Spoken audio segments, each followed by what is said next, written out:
Hey Legionnaires, and welcome back to Middle-earth. We have a 3v3 here in the plains of Mordor at the foot of Mount Doom as Gondor battles Mordor in this Dawnless Days battlefield. And yes, I'm very excited. It's been a while since we've seen Mount Doom being used as a battle map, but it's fun to have it back and, you know, in action. And what a better than a classic between Gondor versus Mordor. We do also have the wargs here in play, which is going to make a whole new sort of like variant for the Mordor players, because they're gonna have more calves to use, which those maybe not great cav. These guys are, you know, pretty good anti-cav. They do a few morale debuffs to like Gondor cav, or generally cavalry in as a whole. And yeah, it'll be exciting to see how that goes. Whether, you know, they're going to be actually able to make the difference, or will Gondor sort of like, you know, really good knights still, you know, just overwhelm Mordor. They got lots of Knights of Silver the Swan here today. We've got Princess Sergeants as well. Boromir, by the way, is way out in front. He's with his Athelian Rangers here. He's ready to lead from the front. You know, he wants to prove to Denethor that, you know, he's actually, you know, a pretty good warrior, better than Boromir maybe.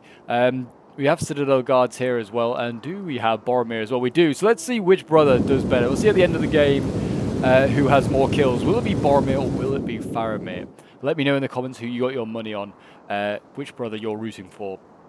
But yeah, it does look like it's going to be a pretty quick one. Both, like, Gondor is rushing forward to deal with Mordor. Neither side really sort of, you know, weighing up the other. They're just kind of, you know, ready to go in. Looks like Gondor's going to try and use Fountain Guard to try and support his cav fight on this right flank here. Not a bad idea. He's going up against Servants of the Eye, which are a really good cav unit themselves. And they've got Morgul Orcs, and it looks like also some Orc Rabble's spear units also getting ready to support there. A really good use of Orc Rabble, I feel like. Just to support in a cav fight. It's really cheap. Speed, it's not really going to do a lot on its own. Support with a cav could actually, you know, maybe make a little bit of a difference there. Maybe get the odd kill. It looks like we've got Uruk Throng also getting ready. Uruk Throng, and it looks like Morgul Legion making up the center of this Mordor line, which is not a bad sort of option. Then we've got plenty of trolls as well. Looks like mountain trolls maybe. I haven't seen any Ologhai. It's just looking like mountain trolls, which is fairly good. Oh, there we go. The Ologhai right in the middle of the battle line as well. That's brilliant. Good to see that they have brought some of the armored trolls, you know, can really smash through Gondor's elite arm. But yes, I'm very excited to see how this one goes down. If you want to see more Dawnless Days, more Lord of the Rings action on the channel, then do remember to leave a like, subscribe if you're new around here, and a comment to show your support. It really does help out the channel. And if you want to send in your own Dawnless Days replays, I'm looking for loads more now since we've had the update. My like old replays are all out of date. Can't be used, so yeah, I need some new ones. Send them into my Discord. The link is down below in the description. And we have a charge here.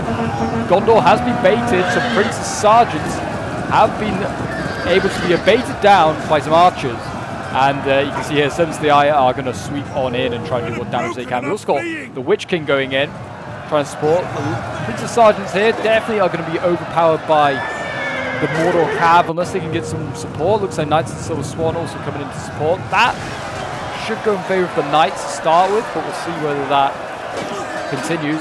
Pole arms coming forward here should definitely also support in this cav fight. If they can get the pole arms in and the cav out pretty quickly, that's a really good trade there for Gondor. Mordor is being super aggressive over here against Faramir's line, so it looks like they're not going to allow those rangers to shoot at will and just do as much damage as they can. Looks like, yeah, Mordor and Gondor cav both suffering in that initial combat. And we have got orcs now trying to flank around, and we've got the wargs getting in amongst the Fountain Guard here. We've got a pretty decent rear charge. I feel like the Fountain Guard maybe just about got some pole arms down in time. Yeah, they still did a lot of damage though. Look at that, about 30 dead Fountain Guard, and the wargs are dying now, but I feel like that's a good trade there. And Mordor was actually winning their warg fight over here against the Princess Sergeants, mainly because of archer support, but still very good result there. Going to see Servants of the Eye here rush forward. Are they going to go for the Black Reveal Archers, maybe? No, they are going to maybe help out over here. They're going in for Pelargir Marines. Not a bad charge against them. And Warriors of Losnark also being charged here as well. So yeah, the Axemen of Gondor, not a bad target as well. Not the greatest shock infantry in the world, but, you know, definitely worth going for. And Ologhai are in amongst the Pelargir Marines. Good target for them to try and silence, because they have javelins which are lethal. These trolls, really, really nasty. The main battle line has pretty much got underway.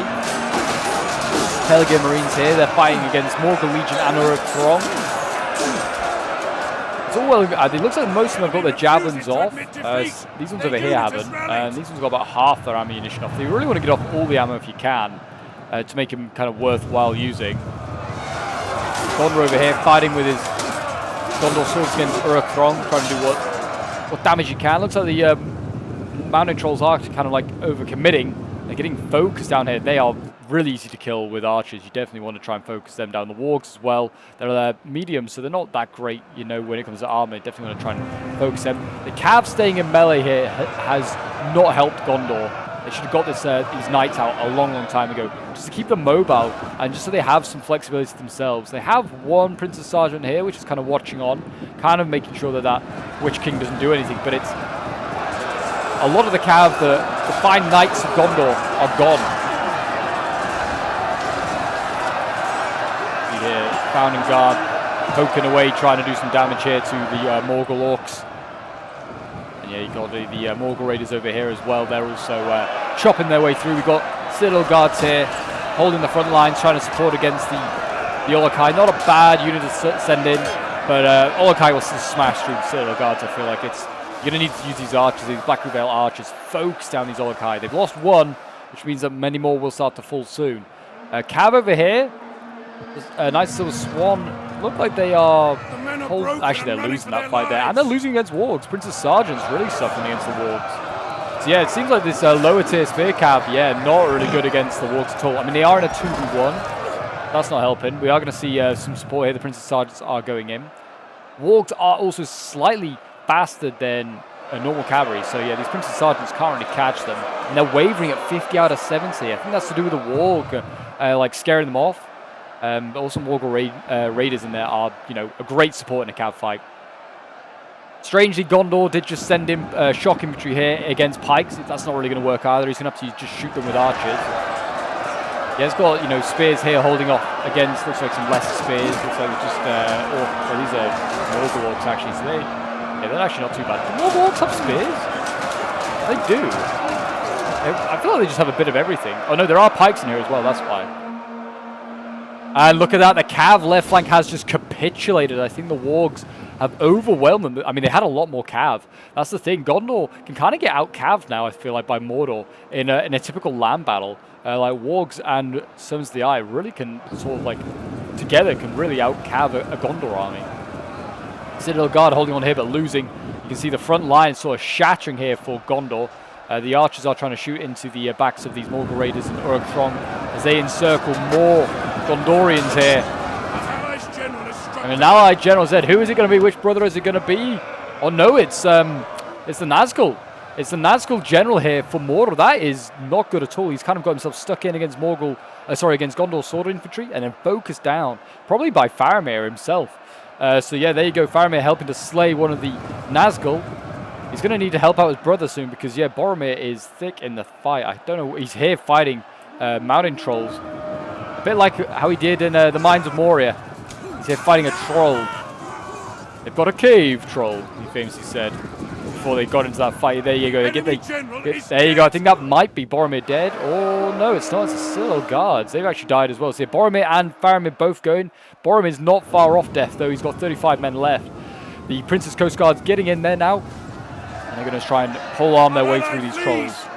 And the trolls should just get out of there. They should not stay in this fight. They're going to suffer.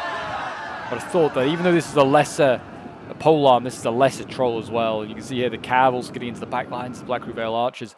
Gondor needs to sort of retreat and make a sort of a last stand somewhere because they are getting overwhelmed, like numbers-wise. 3,700 against 2,900. They are getting swamped now. There's still got some elites like Founding Guard alive. They've just got to try and slay those trolls. If they can kill some of those trolls, they can even this fight up a bit and get rid of some of the Cav. But it's going to be difficult. These archers need to be kept alive. They're essential. And some of the polearms. But yeah, we've got a lot of Founding Guard here from Gondor. Still. Looks like the trolls might have... one of them has been killed, but I think they've just fallen back. Yeah. And you can see here Gondor sword infantry. Like, Gondor's just getting dragged about. Like, if they win a fight, they just carry on through. They need to just hold their line. Because this is just what the Servants of the Eye want. You need to keep a tight formation, especially when you're being out-Cav'd. Because this Servants of the Eye now is looking for Faramir, as are the wargs. Well, the wargs could actually go after Faramir quite nicely. These are very light bow infantry. It's the sort of target they'd won. And you can see here, yeah, they're just this right flank from Gondor is pretty much all gone. Bounding Guard try to support the Cav. The Cav just didn't leave. The Cav needed to get out. The enemy have rallied their As soon units. as the Our pole men arms have got given in. up and are running for their lives. But yeah, you can see the archer fire from Mordor as well. I think they're just using bow rabble, and they're just focusing down these poor pole arms. And it's definitely, I feel like Mordor is shifting towards mass, which is great, because that is what Mordor needs to rely on, is mass. Like, bow rabble is obviously mass, you get 300 in them. Wargs as well, you're going for like mass and sort of cav there. And you're probably spending like a lot of your money on cav and trolls. So it means you have to bring cheaper infantry, which means like Morgul orcs, which a lot of the Mordor players did. They brought Morgul orcs. There were a few Uruks, but not many. You're probably going to see Guards of the Teeth a lot less. I feel like because people won't bring them. They'll want to bring like a lot more troops, like a lot more money, a lot more troops in their buck. You can see here Gondor is trying to bunch up as a last stand. This Witch King here needs to be careful. Oh, well, maybe not, because Gondor's just charging out axe infantry for him to just fight. Even though this melee cav, you know, Mordor does not care. He will charge these guys in. He will run them down. I mean, he will, on a charge, he'll still do some decent damage here. It's a very heavy melee cav. Again, the Wargs going after archers. I'm interested to see how many kills these guys have got. There's a really good charge there, actually, by the Wargs. They pretty much ran that unit down. And those hounds will feast on man-flesh. You can see the last stand of Gondor being made here. Yeah, why did they push out these Axemen or Losnark? Just try to hold this tiny little encircle. You got spears and polearms, and just let the archers in the middle just try and use their last bits of ammunition. Don't push out. That's just, you're just asking for death. I mean, if you want to get the game over quicker, that's fine, but you might as well take as many of these damn orcs as you can. Yeah, they brought 2 Nazgul and a Witch King. I like that. I like that for a general. I think you're going to see Offroad a lot less as well. I don't think you'll see him. He was kind of like brought when he originally came out, but I feel like it's back to being cav generals for Mordor. I feel like, because Mordor's getting so much love, I feel like Gondor's going to need something. He's going to need something to combat them, I think. Because they're getting smashed in a multiplayer game now. Rarely see Gondor do well. I feel like it's not a very good land battle faction as much now. Certainly going up against Mordor. I put them in my top 5 as well for land battle factions, but now that like Mordor has wargs, they've got to go. I'd probably get them down. I think they get overwhelmed. Mordor probably could be like #1 right now for like land battle factions. Mordor or like Imladris still. Imladris is still killer. They really are. And there you go. We're going to see a mass drought in a moment. Here's those trolls just rear charge all those poor units. Boromir is going to be the last one to survive. Whether he's got the most kills though. I don't know if I can see Boromir. Oh, no. No, I can't. I can't see him. But he's routing anyway. And there you go. A Pyrrhic victory for Mordor. So yeah, they are going to defend Mount Doom. And maybe Frodo is not going to get through to Mount Doom. Maybe he gets cut down by, I don't know, some orc, or maybe the Nazgul can return and stop him. But yeah, some pretty big kills on both sides. This was sent in by Jackaboy, who was playing as one of the Mordor armies. Is Witch King Servants of the Eye getting 322 kills. Pretty incredible. Morgul Orcs getting 107. 214, 210 for the Morgul Raiders here. So yeah, some good kills for these shock infantry. His polearms getting 307 is pretty solid as well. And then we've got 101 kills with the bow rabble. Servants of the Eye getting 281, 205, and then the Olkai getting 143 kills. But as you can see, yeah, apart from like a couple of elites, I actually did bring the Uruk bodyguards as well, but they didn't do a lot. He brought like a lot of mass. Like these Morgul Raiders are cheap. And yeah, the archers as well, and the Morgul Orcs pretty cheap as well. Then we have Venai playing as the second Mordor army. Yeah, he brought a bit more like Uruk Throng and got like 173 kills. It's not too bad at all. So it shows like the quality of infantry, you'll get more kills with them. His polearms 170 kills. And his wargs, yeah, they're cheap, but they didn't do like masses of kills. But got some kills like 50, 51. And then his trolls 158, 108 kills there. Then we have Mati Mata playing as the third Mordor army. Is Nazgul getting 366 kills before he fell. Mordor Orc Pillagers getting 193 kills. Morgul Raiders, 347 kills, 288. They did incredible. The Pikes, not so great, but, you know, they just soaked up fire. One of them did get 131 kills, though. It's not too bad. His Wargs did incredible. 284 kills, 155, 262, 178. Amazing kills with them. I imagine they must have been going after... Well, they did help with killing the Cav, but I think they also must have gone after archers and things like that. And then his 7th CI, 381 kills, 205 kills with the 7th CI here. So yeah, he's like just out-caved on that far flank, on that far right-hand flank for Mordor. Out-caved Gondor, and then just overwhelmed the archers and other things, I think. And just, yeah, played a really good game. We have Miller playing as Gondor. Faramir got 233 kills, so he did pretty well, you know, for a bow unit in this game. It was a very fast-paced game. He needed to shoot as quickly as he could. Pelargir Marines, 202 kills, 191. So, like, not bad kills, really. Gondor Sword Infantry, 219 kills for them. 126 kills, 171. 156 kills with the Citadel Guards here. Founding Guards getting 180 kills, 107. The Archers, 212, 217. And the Sergeants getting 81. I mean, they only brought 2 Cav, which is just a problem to start with. I think you bring cheaper infantry here, like the Citadel Guards. They did well in Founding Guards, but you could bring cheaper ones, or just not pole arms. I don't think they're really worth it for a land battle. Just bring more swords or more Cav. You'll do okay.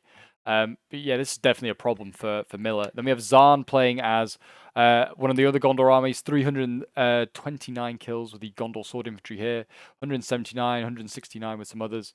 Then we've got Warriors of Loznark, 172 kills, 130 kills with the Prince's Coast Guard.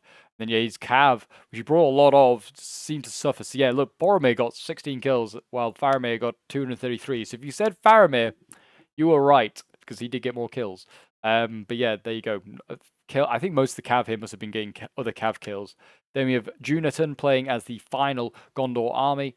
Yeah, he's like infantry line was an interesting build, to be honest. Very little Gondor swords, a lot of shock infantry, which didn't really do that well. The best one got 112, but yeah, most of his swords suffered. His pole arms 127, 189. I guess they proved like their cost a little bit, but still didn't get enough, I feel. And then his archers 232 kills, 235.